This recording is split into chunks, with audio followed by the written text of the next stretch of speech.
Reading through the Bible in 1 year, September 10th, 2 Samuel 12:16 through 13:22, Acts 27, Ezekiel 1, and Psalms 80 through 81.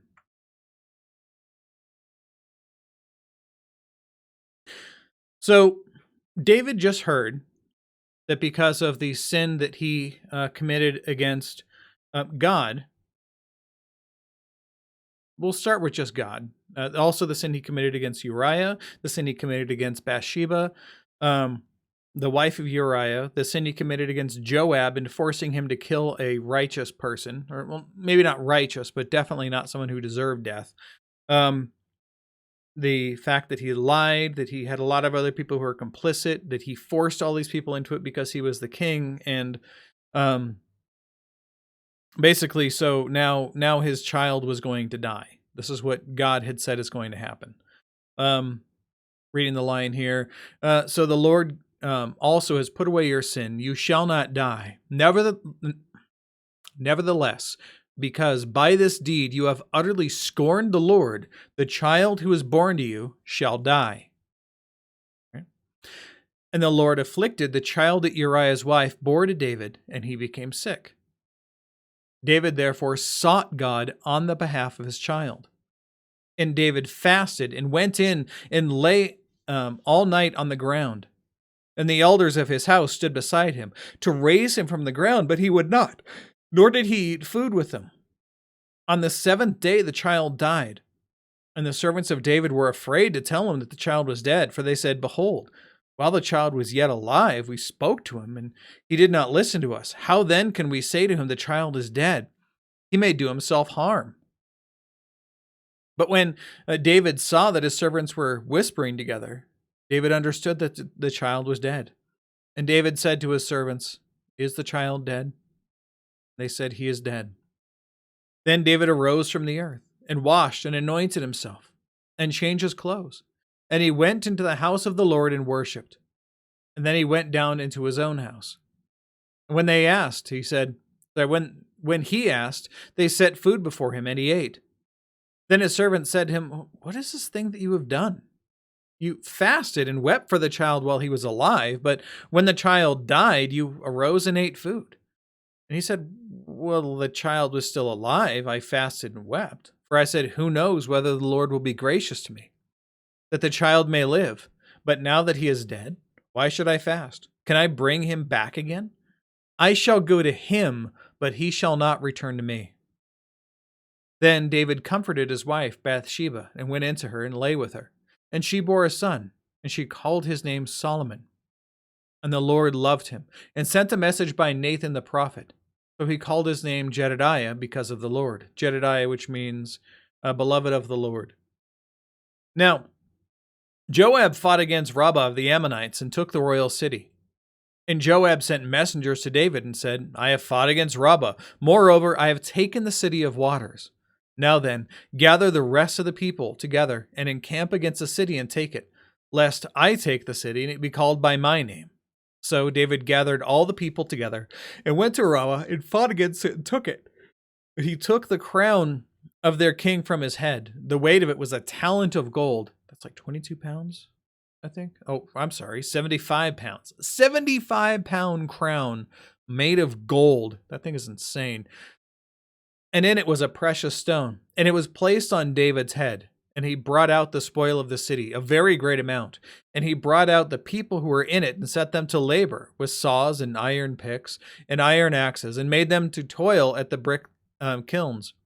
Thus he did to all the cities of the Ammonites. Then David and all the people returned to Jerusalem. Now remember how God said that he will not cease to have, because of this thing, the sin that he had committed against God, he will not cease to have trouble and strife in his own family, right? And it's his own family that will rebel against him. So this is where this starts. Now Absalom, David's son, had a beautiful sister whose name was Tamar. And after a time, Amnon, David's son, loved her. And Amnon was so tormented that he made himself ill because of his sister Tamar, for she was a virgin, and it seemed impossible to Amnon to do anything to her. But Amnon had a friend whose name was Jonadab, the son of Shemaiah, David's brother. And Jonadab was a very crafty man. And he said to him, "Oh, son of the king, why are you so haggard morning after morning? Will you not tell me?" Amnon said to him, "I love Tamar, my brother Absalom's sister." And Jonadab said to him, "Lie down on your bed and pretend to be ill. When your father comes to see you, say to him, 'Let my sister Tamar come and give me bread to eat, and prepare food for me in my sight, that I may see it and eat from her hand.'" So Amnon laid down and pretended to be ill. And when the king came to see him, Amnon said to the king, "Please let my sister Tamar come and make a couple cakes in my sight, that I may eat from her hand." David sent home to Tamar, saying, "Go to your brother Amnon's house and prepare food for him." So Tamar went to her brother Amnon's house, where he was lying down. And she took dough and kneaded it and made cakes in his sight and baked the cakes. And she took the pan and emptied it out before him, but he refused to eat. And Amnon said, Send everyone out from me." So everyone went out from him. Then Amnon said to Tamar, "Bring the food into the chamber, that I may eat from your hand." And Tamar took the cakes that she had made and brought them into the chamber to Amnon her brother. But when she brought them near to him to eat, he took hold of her and said to her, "Come, lie with me, my sister." She answered him, "No, my brother, do not violate me, for such a thing is not done in Israel. Do not do this outrageous thing. As for me, where would I carry my shame? And as for you, you would be one of the outrageous fools in Israel. Now, therefore, please speak to the king, for he will not withhold me from you." But he would not listen to her. And being stronger than she, he violated her and lay with her. He raped her. Then Amnon hated her with a very great hatred, so that the hatred with which he hated her was greater than the love with which he had loved her. He loved the idea of her. He didn't love her for who she was. And Amnon said to her, "Get up, go." She said to him, "No, my brother, for this wrong in sending me away is greater than the other that you did to me." But he would not listen to her. He called the young men who served him and said, "Put this woman out of my presence and bolt the door after her." No, she was wearing a long robe with sleeves, for thus the virgin daughters of the king were dressed. So his servant put her out and bolted the door after her. And Tamar put ashes on her head and tore the long robe that she wore. And she laid her hand on her head and went away, crying aloud as she went. And her brother Absalom said to her, "Has Amnon your brother been with you? Now hold your peace, my sister. He is your brother. Do not take this to heart." So Tamar lived, a desolate woman, in her brother Absalom's house. When King David heard of these things, he was very angry. But Absalom spoke to Amnon, neither good nor bad. For Absalom hated Amnon because he had violated his sister Tamar. In the Hebrew. Duh. Now we're in Acts 27. When it was decided that we should set sail for Italy, they delivered Paul and some other prisoners to a centurion of the Augustan cohort named Julius. And embarking in a ship of Adramyttium, there we go, which was about to set sail to the ports along the coast of Asia, we put to sea, accompanied by Aristarchus, a Macedonian from Thessalonica. The next day we put in at Sidon, and Julius treated Paul kindly and gave him leave to go visit his friends and be cared for. Putting out to sea from there, we sailed under the lee of Cyprus because the winds were against us. And when we had sailed across the open sea along the coast of Cilicia and Pamphylia, we came to Myra in Lycia. There the centurion found a ship of Alexandria sailing for Italy and put us on board. We sailed slowly for a number of days and arrived with difficulty off Cnidus. As the wind did not allow us to go farther, we sailed under the lee of Crete off Salmone. Coasting along it with difficulty, we came to a place called Fair Havens, near which was the city of Lycia. Since much time had passed, and the voyage was now dangerous because even the fast was already over, Paul advised them, saying, "Sirs, I perceive that the voyage will be with injury and much loss, not only of the cargo and of the ship, but also of our lives. But the centurion paid more attention to the pilot and to the owner of the ship than to what Paul said. And because the harbor was not suitable to spend the winter in, the majority decided to put out to sea from there, on the chance that somehow they could reach Phoenix, a harbor of Crete facing both southwest and northwest, and spend the winter there. Now, when the south wind blew gently, supposing that they had obtained their purpose, they weighed anchor and sailed along Crete, close to the shore. But soon a tempestuous wind, called the northeaster, struck down from the land. And when the ship was caught and could not face the wind, we gave way to it, were driven along, running under the lee of a small island called Cauda. We managed with difficulty to secure the ship's boat. After hoisting it up, they used supports to undergird the ship. That was a common thing they did. They took ropes, and because they were worried about the weight of the ship and it breaking because of the waves, they would take ropes and tie them underneath the ship and tie them across the top to bind it together. Then,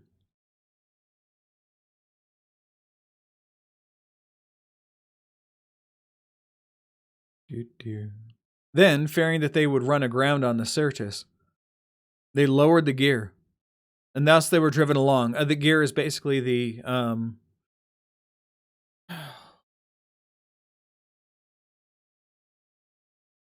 it's lowering the sail, and also they would typically lower anchors into the water to slow them down.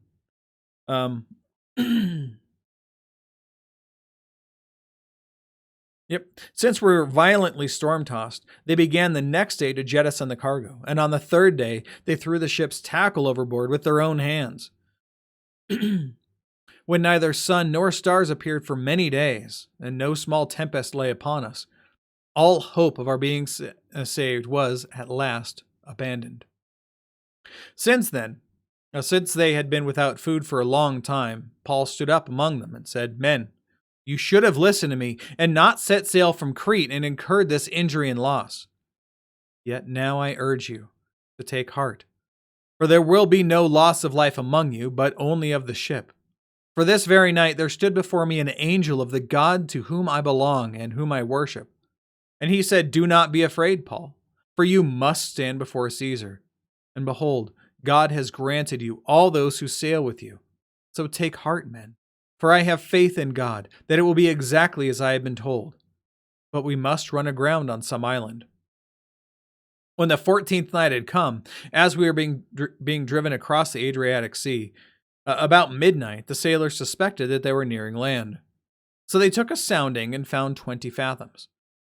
A little farther, and they took a sounding again and found 15 fathoms. Fearing that we might run aground on the rocks, they let down the 4 anchors from the stern and prayed for day to come. As the sailors were seeking to escape from the ship, and had lowered the ship's boat into the sea under the pretense of laying anchors out from the bow, Paul said to the centurion and the soldiers, 'Unless these men stay with the ship, you cannot be saved.' Then the soldiers cut away the ropes of the ship's boat and let it go. As day was about to dawn, Paul urged them all to take some food, saying, 'Today is the 14th day that you have continued in suspense and without food, having taken nothing. Therefore I urge you to take some food, for it will give you strength. For not a hair is to perish from the head of any of you.' And when he had said these things, he took bread, and giving thanks to God in the presence of all, he broke it and began to eat. Then they were all encouraged and ate some food themselves. We were in all 276 persons in the ship. And when they had eaten enough, they lightened the ship, throwing out the wheat into the sea. Now, when it was day, they did not recognize the land, but they noticed a bay with a beach, on which they planned, if possible, to run the ship ashore. So they cast off the anchors and left them in the sea, at the same time loosening the ropes that tied the rudders. Then, hoisting the foresail to the wind, they made for the beach, but striking a reef, they ran the vessel aground, and the bow stuck, remained immovable, and the stern was being broken up by the surf. The soldiers planned to kill the prisoners, lest any should swim away and escape, but the centurion, wishing to save Paul, kept them from carrying out their plan. He ordered those who could swim to jump overboard first and make for the land, and the rest on planks or on pieces of the ship. And so it was that all were brought safely to land. Now Ezekiel 1, and as we're at a new book, we read the introduction. So Ezekiel, a prophet and a priest, was exiled to Babylon in 597 BC. His ministry extended over at least 23 years. The book opens with the first dramatic vision of the likeness of the Lord himself. Ezekiel was keenly aware of God's presence and power in human affairs. He addressed both the exiles and the people left in Judah with messages of warning and judgment, predicting the fall of Jerusalem. After Jerusalem's fall in 586, 11 years later, Ezekiel prophesied hope and reassurance for the people of Judah, who had then lost the focus of God's covenant, the temple in Jerusalem. His vision of the Valley of Dry Bones in chapter 37 is a classic picture of God's ability to renew his people. Let's begin. In the 30th year, in the 4th month, on the 5th day of the month, as I was among the exiles by the Kibar Canal, the heavens were opened, and I saw visions of God. On the 5th day of the month, it was the 50th year of the exile of King Jehoiakim, the word of the Lord came to Ezekiel the priest, the son of Buzi, in the land of the Chaldeans by the Kibar Canal. And the hand of the Lord was upon him there.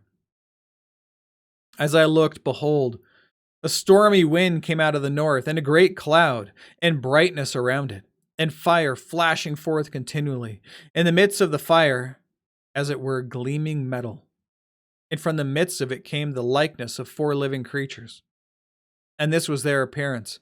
They had a human likeness, but each had 4 faces, and each of them had 4 wings. Their legs were straight, and the soles of their feet were like the sole of a calf's foot. And they sparkled like burnished bronze. Under the wings on the 4 sides, they had human hands, and the 4 had faces in their wings thus. The wings touched each other, or touched one another. Each one of them went out straight forward, without turning as he went, or as they went. As for the likeness of their faces, each had a human face. The 4 had the face of a lion on the one side. The 4 had the face of an ox on the left side, or on the right side, the face of the ox on the left side. The 4 had the face of an eagle. Such were their faces. And their wings were spread out above. Each creature had 2 wings, each of which touched the wing of another, while 2 covered their bodies. And each went straight forward. Wherever the Spirit would go, they went, without turning as they went. For as the likeness of the living creatures, their appearance was like burning coals of fire, like the appearance of torches moving to and fro among the living creatures. And the fire was bright, and out of the fire went forth lightning. And the living creatures darted to and fro, like the appearance of a flash of lightning. Now, as I looked at the living creatures, I saw a wheel on the earth beside the living creatures, one for each of the 4 of them. And as for the appearance of the wheels and their construction, their appearance was like the gleaming of beryl. And the 4 had the same likeness, their appearance and construction being, as it were, a wheel within a wheel. When they went in any of their 4 directions without turning as they went. And their rims were tall and awesome. And the rims of all 4 were full of eyes all around. And when those living creatures went, the wheels went beside them. And when the living creatures rose from the earth, the wheels rose. Wherever the Spirit wanted to go, they went, and the wheels rose along with them. For the spirit of the living creatures was in the wheels. When those went, these went. And when those stood, these stood. And when those rose from the earth, the wheels rose along with them. For the spirit of the living creatures was in the wheels. Over the heads of the living creatures there was the likeness of an expanse, shining like awe-inspiring crystal, spread out above their heads. And under the expanse, their wings were stretched out straight toward one another. And each creature had 2 wings covering his body. And when they went, they heard their sound of the wings like the sound of many waters, like the sound of the Almighty, a sound of tumult, like the sound of an army. When they stood still, they let down their wings. And there came a voice from above the expanse over their heads. When they stood still, they let down their wings. And above the expanse over their heads, there was the likeness of a throne, in appearance like sapphire. And seated above the likeness of the throne, or of a throne, was a likeness with human appearance. And upward from that, what had the appearance of his waist, I saw, as it were, gleaming metal, like the appearance of fire enclosed all around. And downward, from what had the appearance of his waist, I saw, as it were, the appearance of fire. And there was brightness around him, like the appearance of the bow that is in the cloud on the day of rain. So was the appearance of the brightness all around. Such was the appearance of the likeness of the glory of the Lord. And when I saw it, I fell on my face, and I heard the voice of one speaking. Tomorrow, we hear what he says. Now Psalms 80 through 81.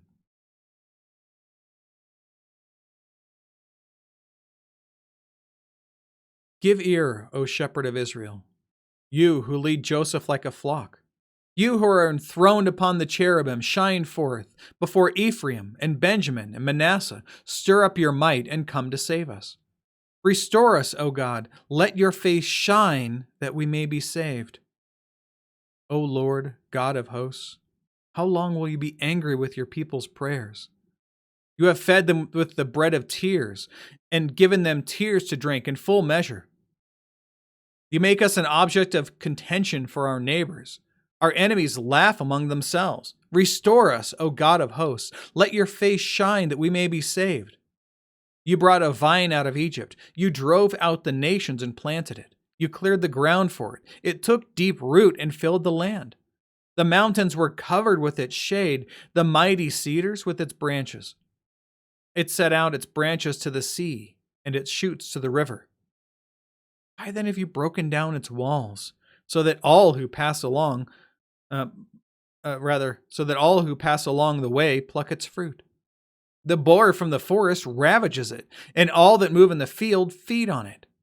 Turn again, O God of hosts. Look down from heaven and see. Have regard for this vine, the stock that your right hand planted, and for the son whom you have made strong for yourself. They have burned it with fire. They have cut it down. May they perish at the rebuke of your face. But let your hand be on the man of your right hand, the Son of Man, whom you have made strong for yourself. Then we shall not turn back from you. Give us life, and we will call upon your name. Restore us, O Lord, God of hosts. Let your face shine that we may be saved.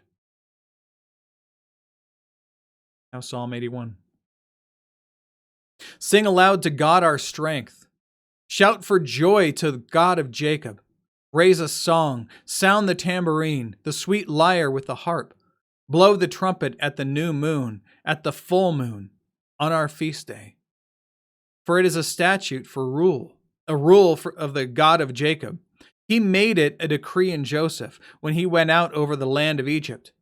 I hear a language that I had not known. I relieved your shoulder of the burden. Your hands were freed from the basket. In distress you called, and I delivered you. I tested you in the secret place of thunder. I tested you at the waters of Meribah. Hear, O my people, while I admonish you. O Israel, if you would but listen to me. There shall be no strange god among you. You shall not bow down to a foreign god. I am the Lord your God, who brought you up out of the land of Egypt. Open your mouth wide, and I will fill it. But my people did not listen to my voice. Israel would not submit to me. So I gave them over to their stubborn hearts, to follow their own counsels. We see the same thing in the second half of Romans 1. How God continually gives people over to their desires.